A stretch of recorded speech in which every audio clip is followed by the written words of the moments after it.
Do not sleep on Oscar Piastri, because if you thought that this Drivers' Championship battle was no longer a three-driver race, then maybe think again after Friday here in Qatar, because Piastri has put his McLaren on sprint pole for the race tomorrow. Yes, it's only the race that pays 8 points, but he's ahead of Lando Norris by 2 spots. Norris only third on the grid after a number of mistakes in SQ3 that left him behind George Russell, who got very close to beating Piastri. But Piastri's final lap was very strong. 32 thousandths of a second was all he had in hand to beat Russell, but he feels like there was a bit more on the table as well, with a big moment he had into turn 4. And Piastri's just been on it all day. He says everything clicked from the first lap. He really felt comfortable in the car and was able to exploit the pace that he had and put it together pretty cleanly and get that sprint pole. Both McLarens, though, in the top 3, whereas Max Verstappen in the Red Bull, much tougher day for him. He was struggling with the handling of his car, complaining about it bouncing a lot, certainly in sprint qualifying. And in that session, he ended up 6th.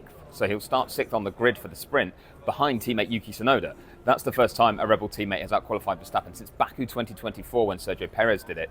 That shows the length of the struggles, actually, that Verstappen was dealing with in sprint qualifying, and he thinks it'll be a race of survival for him tomorrow in the sprint, but then he can make some more changes before the main qualifying session. At the very least, having Tsunoda ahead of him means that's probably one place that will come his way pretty quickly, and then he's only got Fernando Alonso ahead of that, who had a really impressive qualifying session to qualify 4th, that might allow him to limit the damage a little bit compared to the 2 McLarens, but not an easy day for Verstappen. A much stronger one for Piastri, who looks like he could go and take maximum points in the sprint tomorrow, 8 of those available, as he looks to try and close this 24-point gap to Norris. And then we'll have another qualifying session to see if he can keep that form up.